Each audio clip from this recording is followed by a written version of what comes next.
Oséias capítulo 9. A palavra do Senhor diz assim: Não te alegres, ó Israel, não te exultes como os povos, porque com prostituir-te abandonaste o teu Deus, amaste a paga de prostituição em todas as eiras de cereais. A eira e o lagar não os manterão, e o vinho novo lhes faltará. Na terra do Senhor não permanecerão, mas Efraim tornará ao Egito, e na Assíria comerá coisa imunda. Não derramarão libações de vinho ao Senhor, nem os seus sacrifícios lhe serão agradáveis. O seu pão será como pão de pranteadores. Todos os que dele comerem serão imundos, porque o seu pão será exclusivamente para eles, e não entrará na casa do Senhor. Que fareis vós no dia da solenidade e no dia da festa do Senhor? Porque eis que eles se foram por causa da destruição, mas o Egito os ceifará, Mênfis os sepultará. As preciosidades da sua prata, as urtigas as possuirão, os espinhos crescerão nas suas moradas. Chegaram os dias do castigo, chegaram os dias da retribuição, Israel o saberá. O seu profeta é um insensato, o homem de espírito é um louco, por causa da abundância da tua iniquidade, ó Israel, e o muito do teu ódio. O profeta é sentinela contra Efraim, ao lado de Deus, laço do passarinheiro em todos os seus caminhos, e inimizade na casa do seu Deus. Muito profundamente se corromperam, como nos dias de Gibeá. O Senhor se lembrará das suas injustiças e castigará os pecados deles. Achei a Israel como uvas no deserto. Vi a vossos pais como as primícias da figueira nova, mas eles foram para Baal Peor e se consagraram à vergonhosa idolatria e se tornaram abomináveis como aquilo que amaram. Quanto a Efraim, a sua glória voará como ave. Não haverá nascimento, nem gravidez, nem concepção. Ainda que venham a criar filhos, eu os privarei deles, para que não fique nenhum homem. Ai deles quando os privarei deles. Ai deles quando me apartar. Efraim, como planejei, será como Tiro, plantado num lugar aprazível, mas Efraim levará os filhos ao matador. Dá-lhes, ó Senhor, que Deus lhe dará. Dá-lhes, ó Senhor, que lhes darás. Dá-lhes um ventre estéril e seios secos. Toda a sua malícia se acha em Gilgal, porque ali passei a aborrecê-los por causa da maldade das suas obras. Os lançarei fora de minha casa. Já não os amarei. Todos os seus príncipes são rebeldes. Filhos de Efraim, secaram-se suas raízes. Não dará fruto, ainda que gere filhos, eu matarei os mais queridos do seu ventre. O meu Deus rejeitará, porque andarão errantes entre as nações. Vamos ter mais uma palavra de oração, irmãos. Santo Deus, soberano Pai, que o teu Santo Espírito, ó Pai, abençoe esse pregador que está à frente e abençoe a tua igreja, ó Pai, para a compreensão e aplicação da tua palavra, Senhor. Que o Senhor receba, ó Pai, a nossa adoração, Senhor. E ajude-nos a compreender o que o Senhor quer de nós, ó Pai. Em Cristo Jesus que nós oramos. Amém. Irmãos, nós temos sido abençoados com sorte de bênçãos, toda sorte de privilégios que o Senhor tem dado, seja para nós, de maneira graça especial que é revelada na palavra de Deus. Tá? Deus tem nos abençoado. E muitas vezes nós temos esquecido o quê? Que tudo que nós temos, tudo que nós conseguimos, tudo que nós fazemos, provém do Senhor, vem dele. O capítulo 9 de Oséias, ele nos mostra as consequências de deixar o Senhor de lado, as consequências de abandonar o Senhor. Nós vamos falar sobre o povo que perdeu bênçãos. E eu começo com uma pergunta, irmãos. Qual é a nossa responsabilidade diante da presente geração, qual é a nossa responsabilidade diante da presente geração. A nossa geração avançou, fez o que tinha que fazer, passou o bastão para a próxima geração, e para que os outros continuem a caminhada, não temos mais o que nos preocupar. Se nós de fato tivéssemos feito o que nós deveríamos ter feito, se nós de fato tivéssemos cumprido o que Deus exigiu de nós, talvez nós não teríamos que nos preocupar com a próxima geração, com essa geração de jovens que nós temos hoje aqui. A verdade é que nem nossa parte nós aqui fizemos, e eu não preciso ir muito longe para provar esse fato, para provar essa afirmativa, tá, meus irmãos? A presente geração, é só a gente olhar todos os seus desmandos, a sua insubmissão, a sua ingerência, em toda a sua loucura, em toda a sua vaidade, a vaidade dos corações deles, são nossa responsabilidade. Por quê? Porque nós somos a geração que antecederam eles. E a quem eles olharam, a quem eles pegaram como referencial. E aí eles pegaram o movimento da geração que antecedeu eles, pegaram o que tinha de pior e conseguiram ampliar aquilo que nós tínhamos de pior. E quando nós olhamos para 2.500, 2.600 anos atrás, nós vemos o quê? O quão atual é Isaías, o quanto que ele tem falado para a gente, o quanto que ele tem trabalhado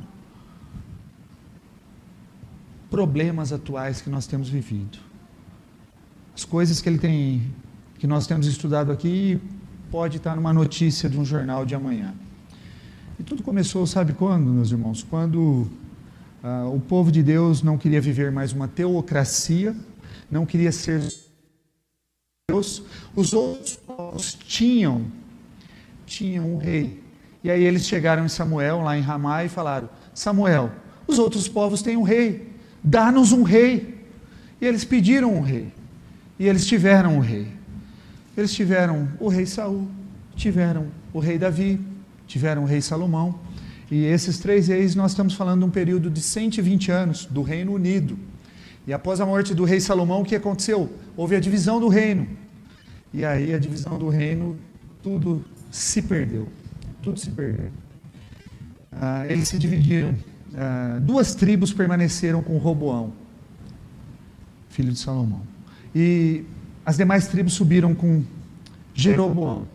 E Jeroboão, temendo que essas tribos viessem para Jerusalém para prestar o culto no templo que havia sido construído, que era a ordenança do Senhor, o que ele fez?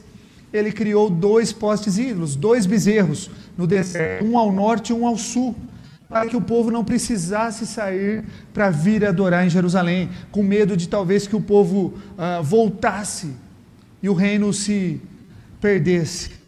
E ele fez isso.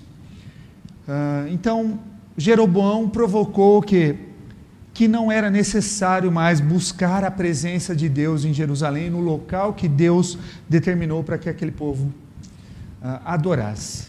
O grande mal da presente geração é o vazio de Deus, é não querer saber mais de Deus.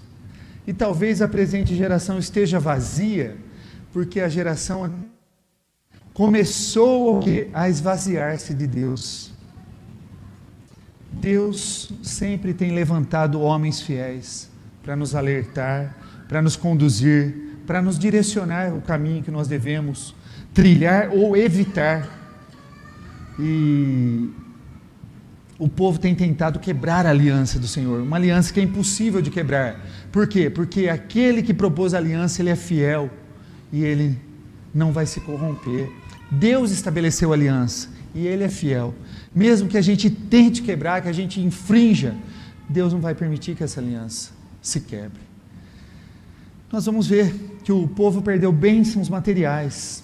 Versículos 1 e 2 diz assim: não te alegres, ó Israel, não te exultes como os povos, porque com prostituir te abandonaste ao teu Deus. Amaste a paga de prostituição em todas as eiras de cereais. A ele o lagar não os manterão, e o vinho novo lhes faltará. Não te alegres. Eles começam assim, o prostituir aqui, meus irmãos, eles trocaram a Deus por ídolos. Não te alegres. O culto deveria ser o lugar de maior alegria nosso, o lugar de exultação nosso. O povo buscava a Deus de outra maneira, talvez não muito diferente de hoje. O que nós temos visto? Nós temos visto as pessoas conversando, temos visto durante a mensagem, durante o culto, as pessoas batendo papo, as pessoas nos celulares, as pessoas levantando para lá e para cá, as pessoas sendo distraídas por qualquer movimento diferente que acontece. As pessoas têm sido distraídas por qualquer outra coisa, dando mais atenção ao que está ao redor, para fora, do que ao culto que deve ser prestado ao Senhor, do que aqui dentro.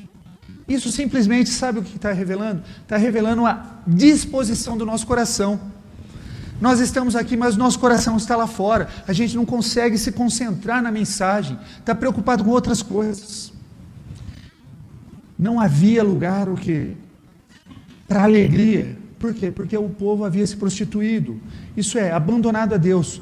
E receber a paga da prostituição aqui, que ele fala, a linguagem usada por Oséias, ele foi bem pessoal. Quando ele fala que comer em prostituição, essa palavra aqui no original, ela tem a perspectiva de descrever o quê? Um desvio de comportamento. Uma pessoa, aqui no nosso caso é o quê? É o noivo falando a respeito das... Meus irmãos, há muitas maneiras de negar o amor do Senhor. Há muitas maneiras de negar. E mais do que nunca, essa geração ela tem relativizado o amor de Deus, tem relativizado o Senhor. Irmãos, agora, olhando essa prostituição, esse abandono do povo, a tentativa de criança,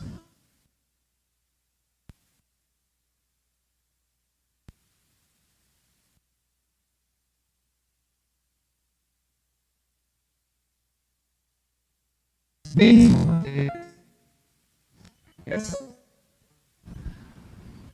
libera esse aqui, por favor, Maíra. Não teria mais a alegria que eles tinham em cultuar ao Senhor. Eles não teriam a alegria da colheita, do trigo e dos outros povos. Por quê? Porque se tornariam em laços. Os povos já estavam oprimindo eles, já estavam tomando o que era deles. Deus passou também a fazer o quê? Reter as bênçãos. Tudo que vocês tinham, todos os privilégios que vocês tinham, foi o quê? Foi retido, foi desligado, foi cortado. Vocês não vão receber mais as bênçãos.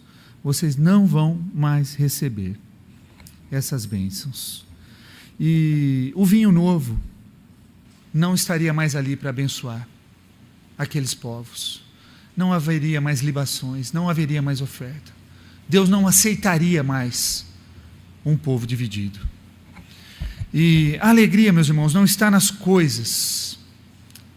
A gente pode ser muito próspero materialmente, a gente pode ser muito próspero intelectualmente, mas a alegria não está nas coisas. A verdadeira alegria está no Senhor, o nosso Deus.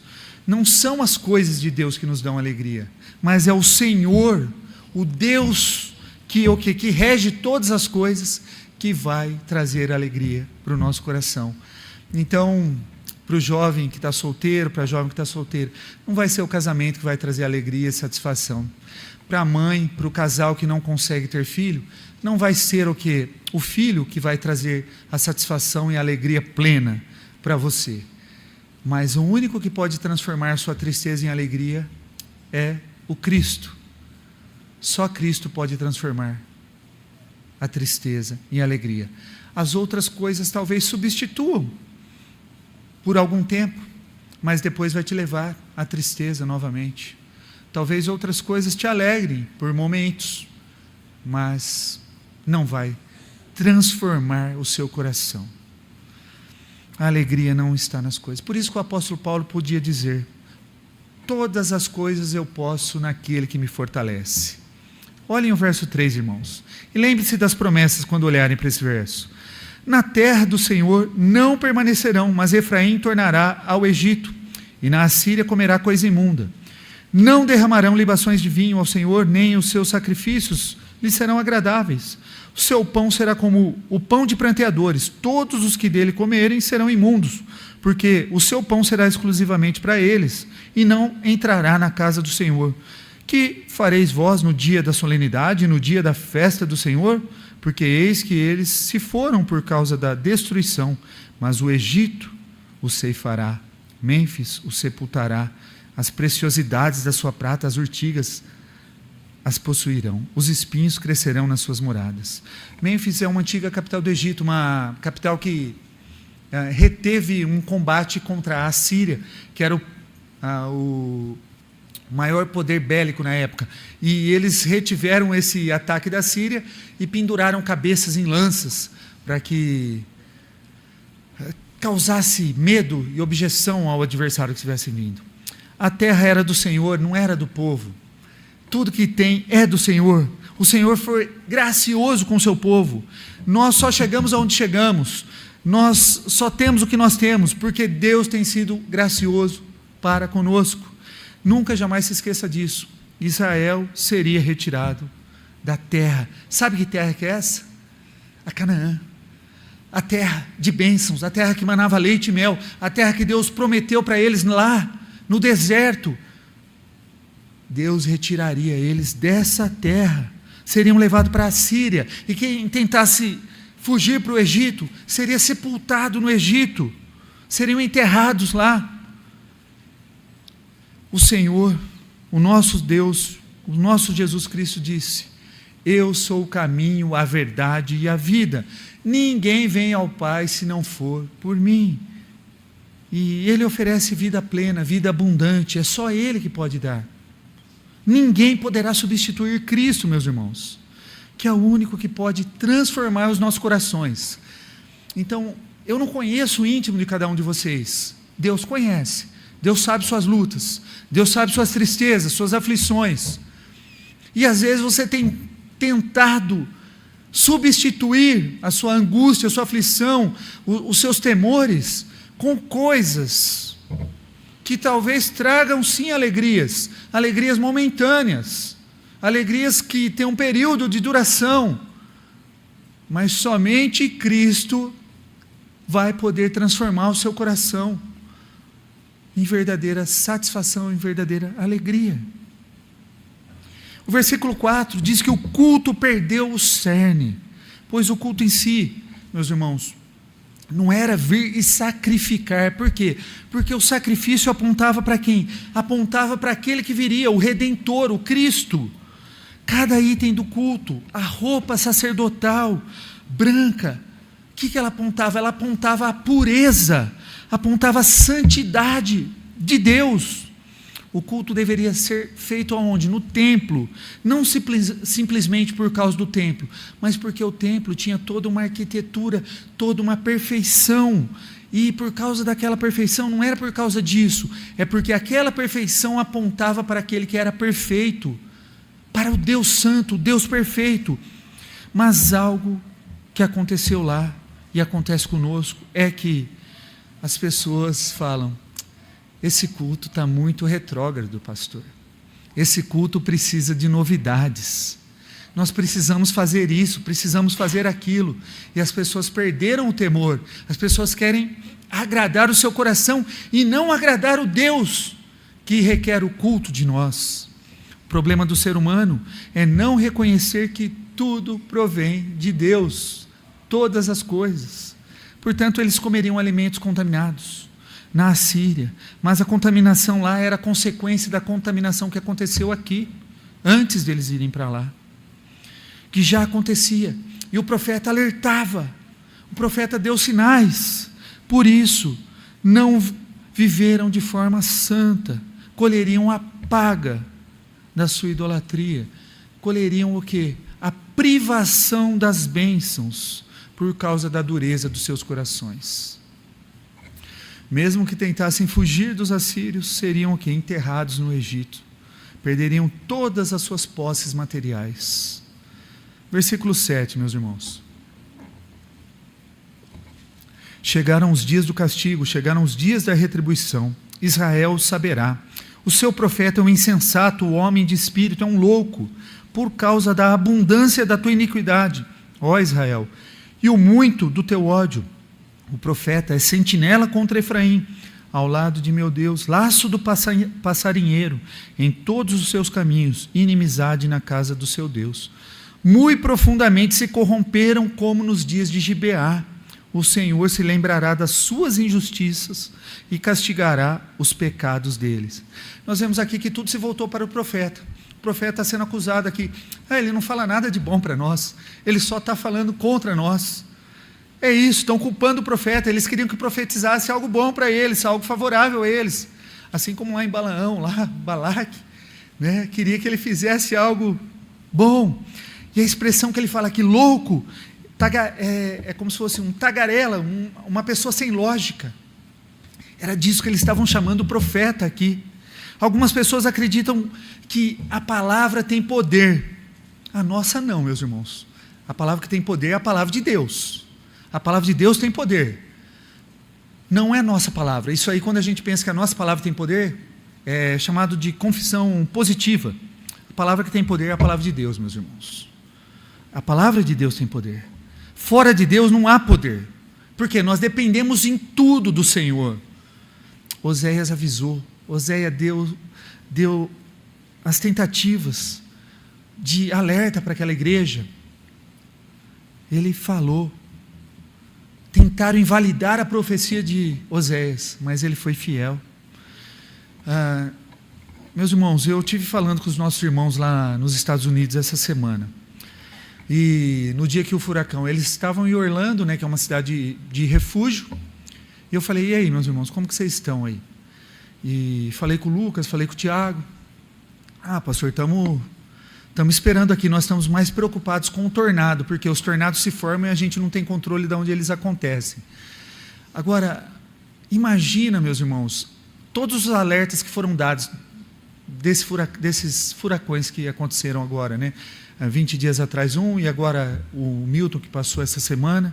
Imaginem se todo aquele pessoal do litoral de Tampa, que ouviram os avisos, ouviram os alertas, não obedecessem, não ouvissem aquilo, o que teria acontecido? O tamanho da tragédia que seria. Não é diferente daqui. Oséias tem avisado, Oséias tem alertado, Oséias tem falado direto ao povo de Deus. E o povo tem tentado invalidar a profecia de Oséias, mas ele se permaneceu fiel. O comentarista diz, não importa o quanto a satisfação do momento seja intensa, ela não será verdadeira alegria se ela não tiver o quê? Baseada num sólido fundamento, se ela não puder o quê? Lidar com os obstáculos e problemas da vida.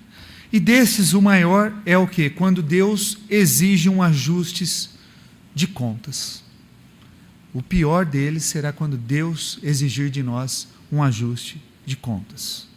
Israel se corrompeu como uma das cidades mais infames que nós temos registradas na Bíblia. Gibeá.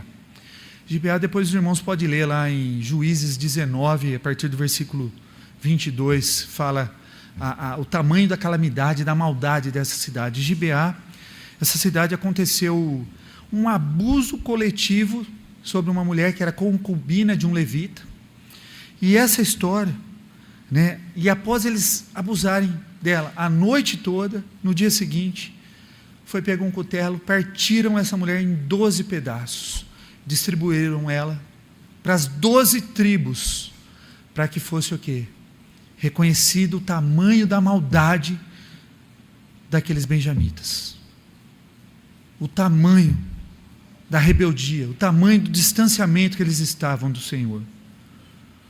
Gibeá, Israel está sendo comparado a essa cidade, a essa malignidade, a isso que Israel está dá tamanho. A ideia aqui é que, por não terem proximidade, intimidade com Deus, por não terem para quem os liderasse, por quê? Porque os líderes, os profetas, os reis, os sacerdotes, estavam todos corrompidos. Não tinham para quem olhar. E por causa disso eles caminharam em perversidade, meus irmãos.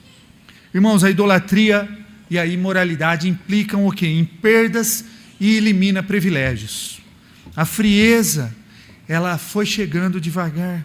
Ela foi se moldando na vida, foi se moldando na mente, foi se moldando nos corações, no culto. Agora, tudo aquilo que desagrada a Deus, eles estavam fazendo. Tudo aquilo que Deus não pediu, virou normal. Não é diferente de nós. A frieza, ela vem devagar. E aí, ela vai se moldando na nossa vida, na nossa mente, nos nossos corações. De repente, a gente acha que alguns pecados não são mais pecados. E a gente começa a viver como se não fosse mais pecado. E, não vamos mais, não, para que cultuar? Nós já fomos lá na escola bíblica. Não preciso ir prestar um culto coletivo a Deus. E a gente começa a fazer coisas que desagradam a Deus. E isso tudo vai virando normalidade, rotina, hábito nosso. Foi o que aconteceu com Israel. Israel, que era a menina dos olhos de Deus, a noiva de Cristo, o abandonou e trocou por amantes. Versículo 10. Achei a Israel como uvas no deserto. Vi a vossos pais como as primícias da figueira nova, mas eles se foram para Baal-peor e se consagraram à vergonhosa idolatria e se tornaram abomináveis como aquilo que amaram.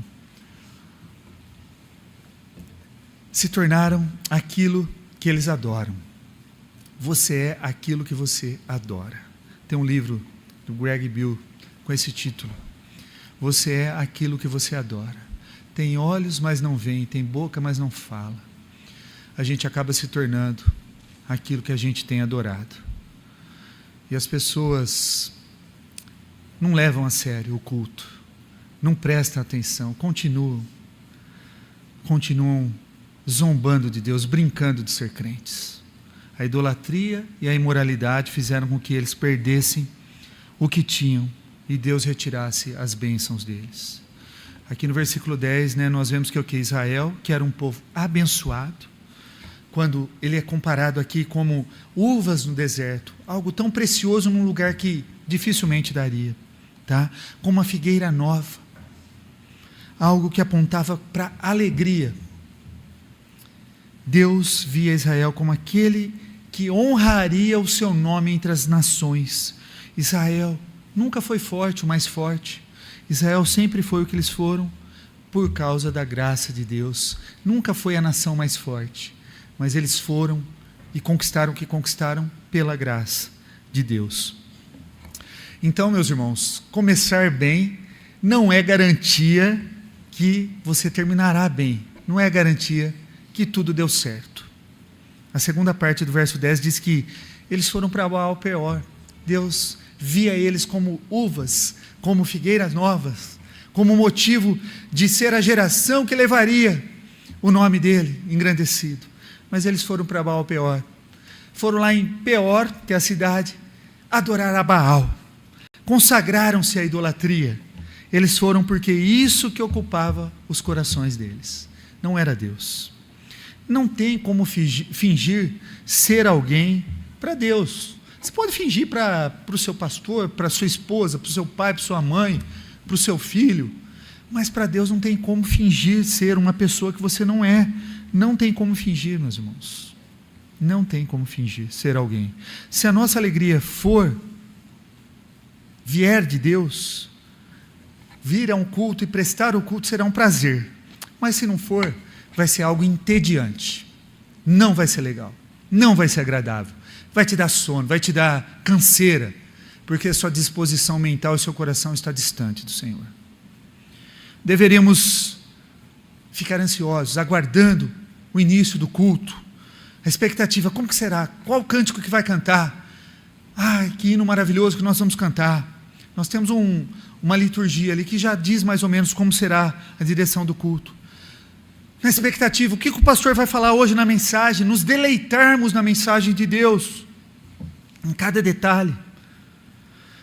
Irmãos, que nós tenhamos os nossos corações aquecidos na presença do Senhor, assim como os discípulos, no caminho de Emaús, enquanto Jesus falava, ardia-lhes o coração, enquanto Jesus falava, eles aqueciam os corações e eles pediram para Jesus, fique mais conosco, que nós possamos nos deleitar em prestar o culto, que isso não seja uma rotina, um hábito simplesmente, mas que nós tenhamos alegria, disposição. Versículo 11, meus irmãos, quanto a Efraim, a sua glória voará como a ave, não haverá nascimento, nem gravidez, nem concepção, ainda que venham a criar seus filhos, eu os privarei deles, para que não fique nenhum homem, ai deles quando deles me apartar, ai deles quando deles me apartar, vocês vão perder a glória, a oportunidade de gerar filhos, que glorifiquem ao Senhor. Nós amamos tanto a nossa família, que nós seríamos capazes de morrer pelos nossos filhos, pelos nossos cônjuges, nós seremos capazes de sacrificar as nossas vidas por eles, em favor deles. Deus diz que os privaria dos seus filhos, diz que, ai deles quando eu me apartar, mas Deus não está só se apartando, Ele está levando eles à ruína, por causa da idolatria. Olha o versículo 13, irmãos, Efraim, como planejei, seria como tiro, plantado num lugar aprazível, mas Efraim levará seus filhos ao matador, dá-lhes, ó Senhor, que lhes darás, dá-lhes um ventre estéril e seios secos, aqui se referindo ao quê? Sem maternidade, sem alimento, caso a criança nasça, toda a sua malícia se acha em Gilgal, porque ali passei a aborrecê-los por causa da sua maldade, das suas obras, por causa da maldade das suas obras, o lançarei fora de minha casa, já não os amarei, todos os seus príncipes são rebeldes, ferido está Efraim, secaram-se as suas raízes, não dará fruto, e ainda que gere filhos, eu matarei os mais queridos do seu ventre.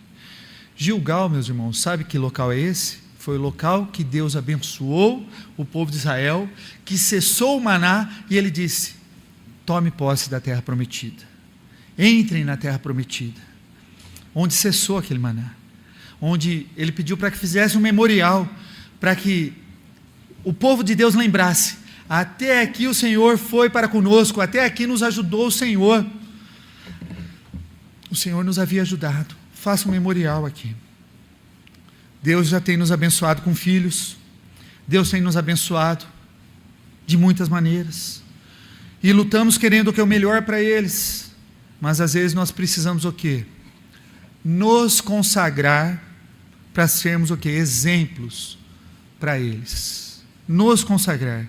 Se seu filho está distante dos caminhos do Senhor, e alguns filhos dessa igreja estão, não é motivo de desespero, é motivo de oração e de consagração, é motivo de dobrarmos os joelhos, de viver uma vida de santificação. Por quê? Porque o Senhor é misericordioso, é Ele que restaura, é Ele que traz de volta os seus. O Senhor é misericordioso. Que Deus não se afaste de nós, meus irmãos, pela dureza dos nossos corações. Deus disse que tiraria os filhos de Israel, e que se nascesse algum, eles o matariam. Por quê? Porque não teriam como se alimentar. Então eles buscaram a fertilidade de Baal, e a oração aqui de Oséias pede a infertilidade para eles como justiça divina. Eu creio que todos nós amamos muito a nossa família, eu não tenho dúvida disso, e que a melhor forma de abençoá-los é nós nos consagrando verdadeiramente ao Senhor, buscando uma vida santa. Deus pode amar muita gente, amar demais a gente, a ponto do quê? De nos privar da nossa família, de tirar de nós a nossa família, para que nós entendamos que nós precisamos dEle, do Senhor. Deus pode nos amar tanto a ponto de nos privar da nossa família, para que nós entendamos que nós precisamos dEle. Pode ser muito doloroso, pode ser muito difícil, mas a graça de Deus que consola e que fortalece é maior que todas as dores. Vide o exemplo de Jó, meus irmãos. Jó, Deus tirou tudo dele. O que aconteceu com Jó não tem nada a ver com o que nós estamos falando nessa noite, mas o que prova? Prova que Deus pode fazer o que quiser, Ele é soberano, e não há outro igual a Ele, não há outro igual a Ele. Verso 17, irmãos: o meu Deus os rejeitará, porque não o ouvem, e andarão errantes entre as nações, por causa do endurecimento dos corações do povo de Israel, da rejeição de Israel ao Senhor, da troca do Deus verdadeiro por deuses falsos. Deus os rejeitaria, Deus os privaria de bênçãos, Deus fecharia a madre deles. A intenção do castigo é a recuperação, a restauração, porém essa renovação da graça, ela não ocorrerá a parte do quê? Do reconhecimento de que Cristo é a verdadeira videira, e você precisa se reincorporar na oliveira. Bem-aventurado é aquele que vem em nome do Senhor.